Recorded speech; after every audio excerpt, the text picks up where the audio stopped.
Aloha everyone, Dr. Summer Nicole here.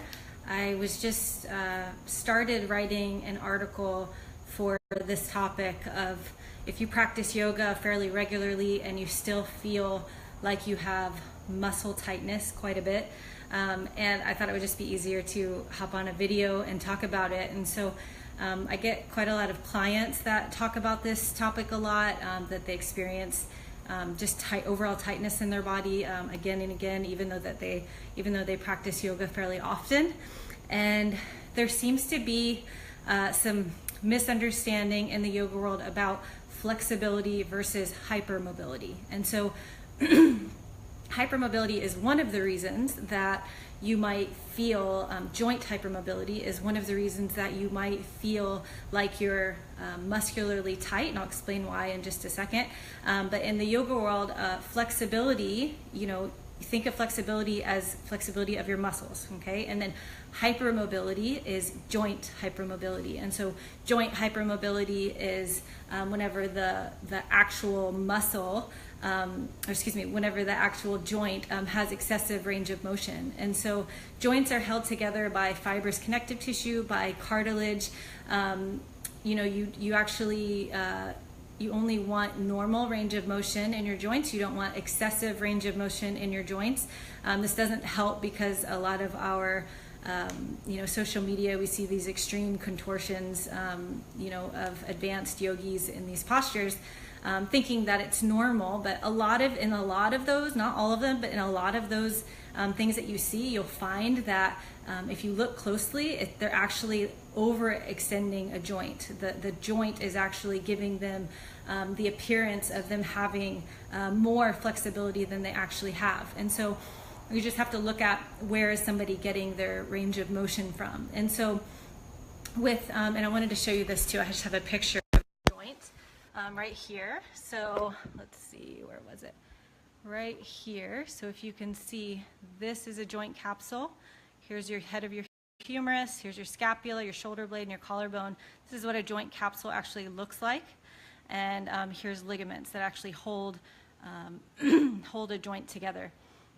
And so in yoga, you want muscle flexibility, you don't want joint flexibility, okay? And so a lot of people are just genetically born with hypermobile joints. People that are double jointed are definitely hypermobile. People that, if your elbows tend to hyperextend like mine, see how it goes past a normal position, or your knees hyperextend, you're probably hypermobile. And hypermobile people look more flexible than the average person. They're going to have to push further in yoga to feel a stretch in their muscles. And so what often I see it leads to in yoga is this like sensation seeking in yoga, where we're really like seeking this sensation of a stretch, and at any cost. And that's why alignment-based yoga is so important, so that you're stretching muscles and you're not stretching joints. And when you're hypermobile, your muscles will actually can guard the joint, or even if you have an unstable joint, or if your joint has subluxed or come out of place or something like that, the muscles around the joint are actually going to contract, really become guarded and tight, so that it's protecting the joint. It's almost in an effort to splint the joint so that the joint doesn't hyperextend any further, that the joint doesn't go out of its excessive range even further. And so the other thing, you see it a lot in down dog, where people just totally collapse the front of the armpits. You see it in plank pose, where the elbows are hyperextended. You see knees hyperextended a ton in yoga. And if any of you have hypermobility issues and you know it, like your SI joint goes out of whack, your pelvis goes out of alignment, there's a YouTube video I did called Assessing and Correcting Your SI Joint. So check that out if that's something that you experience issues with the pelvis, because it's probably like 80%, 75, 80% of the patients that I used to see in Encinitas quite a bit were yogis with hypermobile SI joints, sacroiliac joints, and that's where your sacrum meets the side of your pelvis. And it's from really deep forward bends and really deep twists, and it's holding those postures for a long time and stretching ligaments versus stretching muscle. And so that's the next thing, is that when you stretch ligaments, okay, and ligaments is what holds bone to bone, okay, ligaments do not have the same recoiling ability that muscles do. You know how you can stretch your hamstring and then your hamstring's going to get tight again, you'll have to stretch it again. That's normal. But if you stretch ligaments, okay, ligaments, again, what holds bone to bone, like in your shoulder joint, like in that picture that I showed you, ligaments do not have that same ability to recoil. And so to a certain extent, once you overstretch your ligaments, they are overstretched. And ligaments provide a static stability for the joint, meaning when you're at rest, the ligaments should have a certain tightness or tautness in them so that the ball stays in the socket. Talking about the shoulder joint. And so they provide a kind of static stability to the joint. And so once you overstretch your ligaments, then it's more likely that your muscles are going to guard around that joint, because now your ligaments are lax or loose. It's called ligamentous laxity. And now your ligaments are loose because they've been overstretched, and you've lost some of the stability around the joint. And so therefore the muscles, which provide dynamic stability, which is the stability when you're in motion, that helps keep the ball in the socket whenever you're in motion, it helps stabilize the joint. And so if you overstretch the ligaments, you've lost some of that inherent stability in the joint, then the muscles are going to overwork, because now the ligaments aren't doing their job, and now the muscles are going to overwork and try to help splint that area or splint the joint to keep the ball in the socket. I'm just using the shoulder as an example, but this just goes for any joint really. Let's see. So basically in your yoga practice, you want to find a balance between stability and between mobility. Okay, so yes, like your joints want to have a normal range of movement, but you don't want to have excessive range of movement, and you want to have stability within your normal range of movement. So what happens is, whenever you've been practicing yoga for a while, and if you've been pushing past your normal range of motion into an excessive range of motion, then you lose some of that stability in that new range of motion.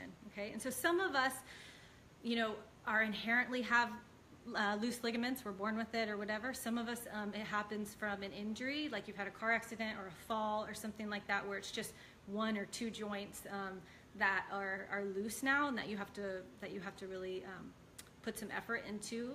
But you can just be born with just kind of overall like loose ligaments. That's possible. Just we all have different body types, but that's one way to check, is that just check to see if your elbows or if your knees hyperextend. If you're double jointed, you're definitely hypermobile in your joints, and you want to be extra careful that you're not overstretching your ligaments in yoga, so that you're being sure that you're just stretching muscles, because muscles have the ability to recoil.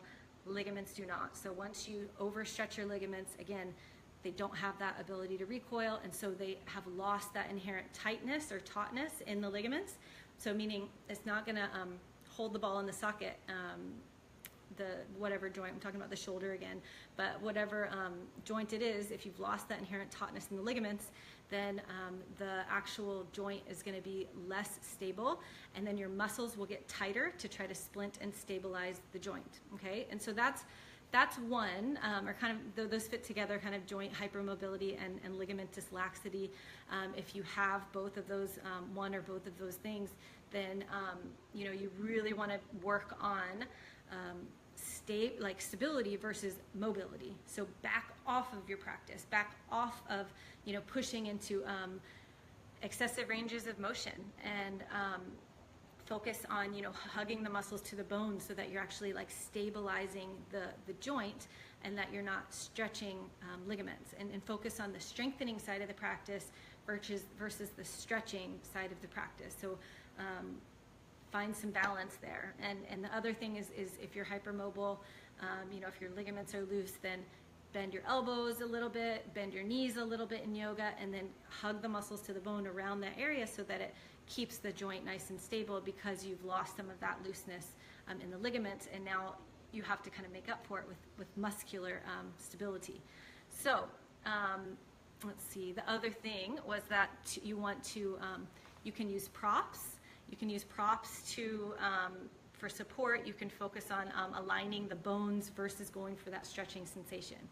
Okay, and then the last thing that could possibly make your muscles tight is an overactive sympathetic nervous system. And so if you're in fight or flight mode a lot, if you have a lot of overwhelm, if you have a lot of anxiety, then you can tend to, your whole system is going to tend towards increased muscle tension, increased pain. Your digestion is going to be worse, your cognition, your memory is going to be worse, you're going to have more brain fog.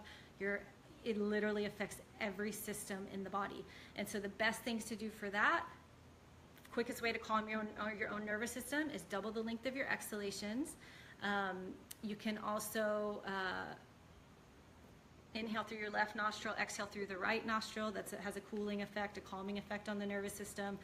There's other breath work practices and meditation practices on my website, yogadoctors.tv, that you can try out for $1. And to help even strengthen the nervous system or strengthen the parasympathetic side of your nervous system, and practices that will help with anxiety and stress overall. And so if you've had stress has kind of become like your neurological habit, then it's literally going to affect every system of your body, your muscles included. And so that's another reason that you might just feel tight all the time, even though you come to your mat and you practice a lot, but you're always tight. You might be in that mode of your nervous system more often than not. And so just be mindful of what you're doing in your practice. And if you need alignment-based hatha yoga practices where you're really working on like pulling the bone into the socket, you want those kind of cues in your practice, have some of those on the website as well.